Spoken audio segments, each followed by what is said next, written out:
Hey friends, Sam Haymart for Test Driven TV. I've been spending the week with the 2016 Toyota Tacoma Limited, a fully loaded model with virtually everything on it.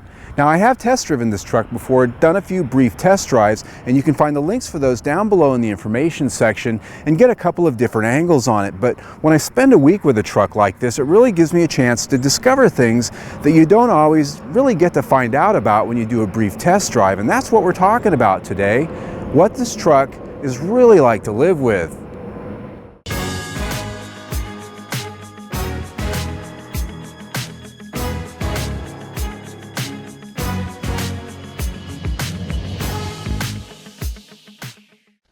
The limited trim grade of the new 2016 Toyota Tacoma has its own unique look and feel from the others like the TRD Off-Road and the SR5.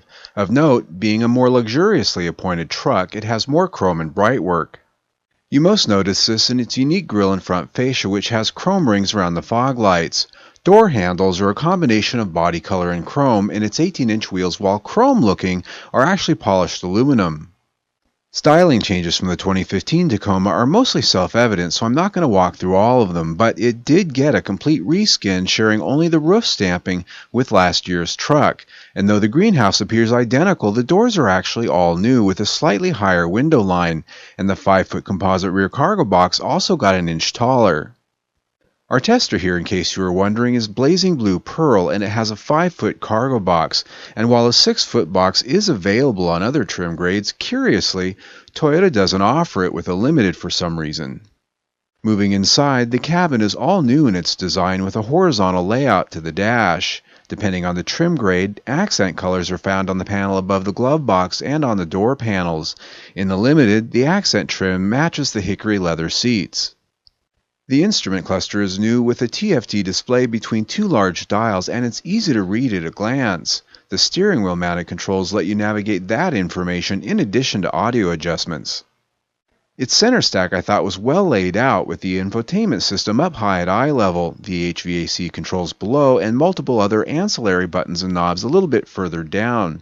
Ours had the Qi wireless phone charging pad too, but even if you don't have that, the cubby is just the right place for your phone.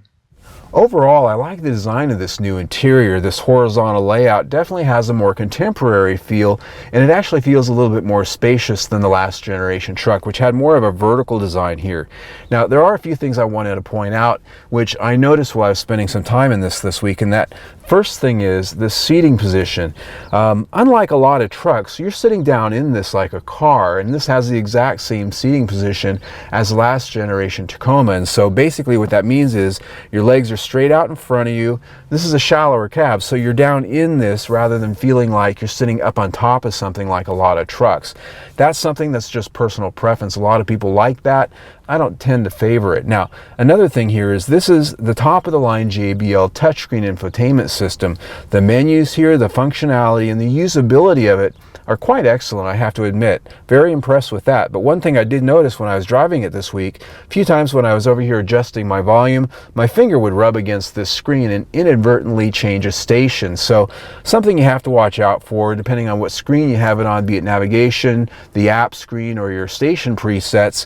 You can accidentally hit it when you're over here turning these knobs.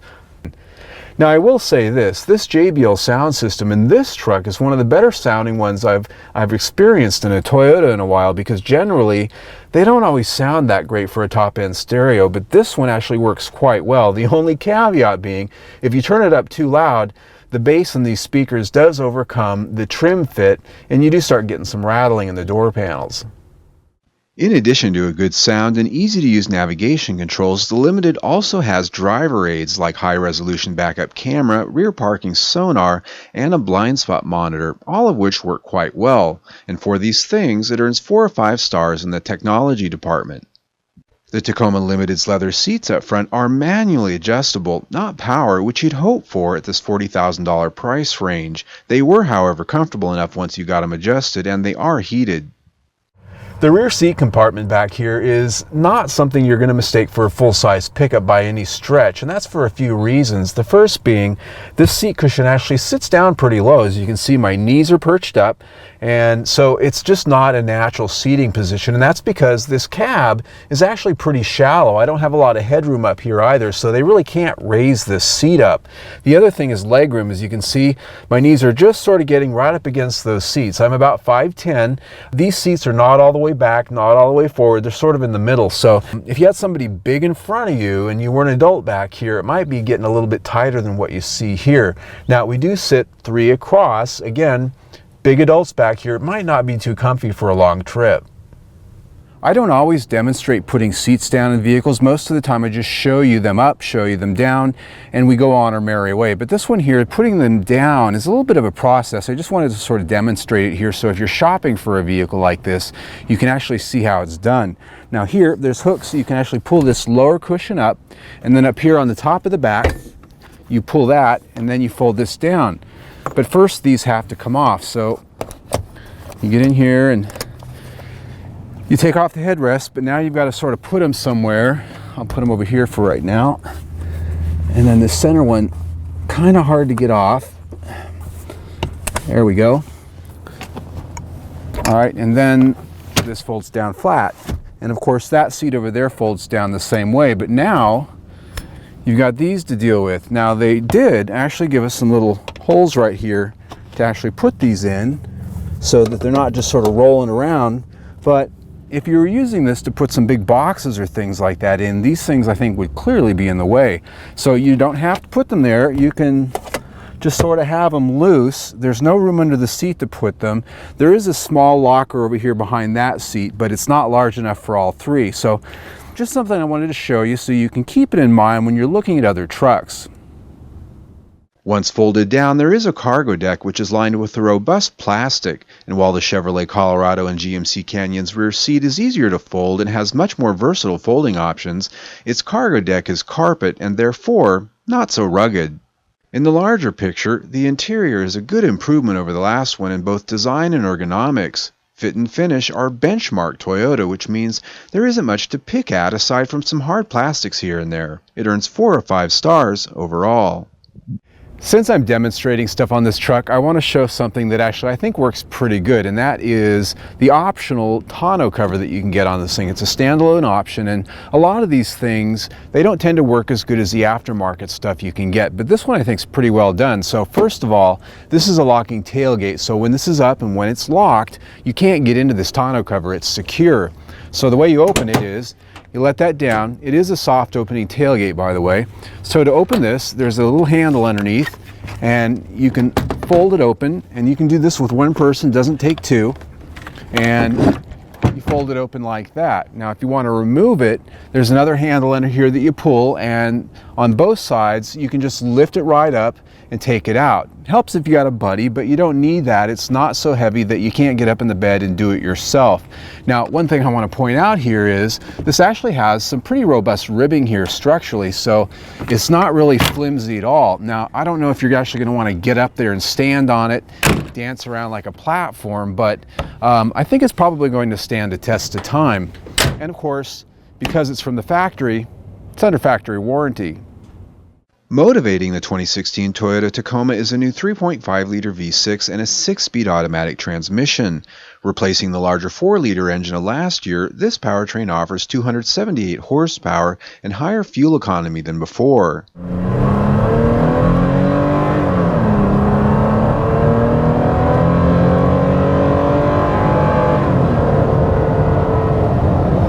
I have to hand it to Toyota. Putting this 3.5-liter engine in here with this new 6-speed automatic, a dramatic improvement over the old 4-liter, and that's because this is more refined. It's a little bit quieter, and even though the power isn't as much as the GMC and Chevrolet twins offer, it is more power than before.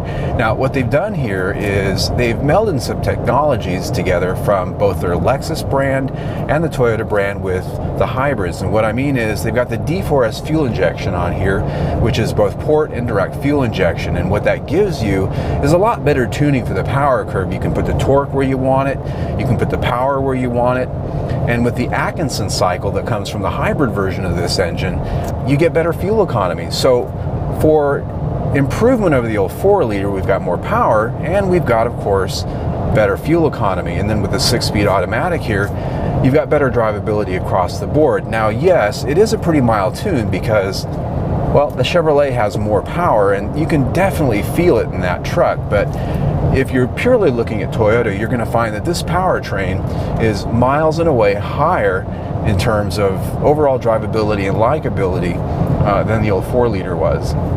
As tested, the 2016 Toyota Tacoma Limited 4x4 we have here is rated by the EPA at 18 mpg city, 23 mpg highway, and 20 mpg combined. In my week with it, I achieved 21 mpg combined with a 50-50 mix of city and highway, and using the AC occasionally.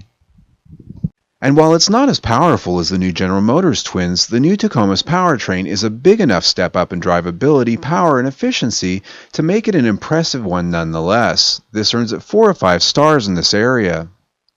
Chassis improvements for the 2016 Toyota Tacoma are mostly of the tuning variety, the frame and hard components being largely the same as last year's model.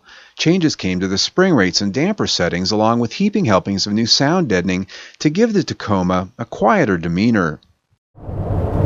I have to tell you, spending a week with this truck has really given me a good thumbnail on this chassis, so let's talk about that. The first thing is the frame and the suspension here, well over 10 years old. This truck's been around a while, and even though they did a lot of retuning with bushings and dampers and things like that, it really does still drive very much like the old Tacoma pickup truck, save for a lot of quiet tuning that's gone on, a lot of refinement. So it is quieter, it is more refined, it feels a little bit more isolated from some of the jitteriness that the old truck used to have, and that's a good thing. But one thing that I really was struck by this week is that on the freeway, this thing has a sweet spot that's right around 50 or 60 miles an hour. And every vehicle has a sweet spot, and that's that place where it just feels right when you're cruising down the road. And personally, when I'm driving a vehicle, I always sort of gravitate towards that spot, irregardless of what the speedometer says. And so this week, I've been finding myself looking down at the speedometer on the freeway and going like 60 miles an hour in a 65 zone because that's just where the truck feels good. So what happens is pushing it at 65, 70, even 75 with traffic, you really feel like you're pushing this thing, and that is purely a perception. You're still only turning a little over 2,000 RPM at 70, 75. So it's just the way they've tuned the throttle mapping, the way the chassis feels. It's just something that I thought I'd note. But overall, this is a much quieter, peaceful existence than the last generation truck when you're going down the road. The limited trim grade is indeed meant for the road mostly, and not so much geared for off-roading such as the TRD Off-Road, which has all kinds of unique suspension and hardware for it. But this is a truck, and a 4x4 at that, so I still had to leave the pavement, at least once. If you watch my videos at all, you know one thing I always love to do is bring a truck or a crossover or an SUV out here to the Desert Washboard Road. Even though it's not hardcore off-roading, it's a great way to see how well put together this thing is and how well isolated it is from all the rigors of noise, vibration, and harshness, because even though this road is relatively well groomed, it's got a vibrating surface to it known as the washboard, which can make even some of the best vehicles out there feel like a complete pile. And so what I'm noticing here is this feels a lot better than the last generation Tacoma that I brought out here. And what I will point out here is that the stability control on this is tuned pretty aggressively. As I go around some of these corners and let the tail end sort of swing out a little bit, it kicks in quite quickly. As you can see right there, it got right in there. So that's good because it's just safer that way. These gravel roads can really surprise you sometimes, and you don't want surprises if you're out trying to have some fun with your vehicle. Whew.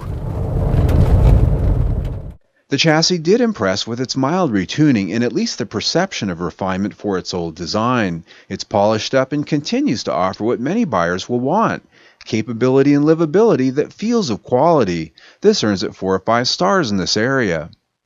When it comes to safety ratings, we usually quote the IIHS with their more comprehensive testing than the federal government. But as of this video, the IIHS hasn't yet tested the new 2016 Tacoma. Ratings are likely to be improved over the 2015 model due to increased use of high-strength steels in the cab structure, so we're going to have to wait on that. And that cab structure, its quieter feel, and impeccable fit and finish are what keeps Toyota customers coming back time after time. You still get that hollow tinniness when slamming the doors, but quality feel still comes in at 4 or 5 stars. Summing it up for the 2016 Toyota Tacoma, let's have a look at the specs. Now, as you can see here, the first thing that really jumps out at me is the fuel economy. 21 mpg for the week, not bad at all, considering it's a little bit more than what the window sticker promised. But I have to put that in context with the Chevrolet Colorado we tested last year. That was a 4-door, a Z71. It had the 3.6-liter V6. It got the exact same fuel economy. The thing is, that truck's got 305 horsepower, which is quite a bit more than what we've got right here. So it competes pretty well in fuel economy, but power, you're going to find more down the road at the other dealerships. Now, price tag here on the Limited, we're at $40,000, and we've got a couple of options here.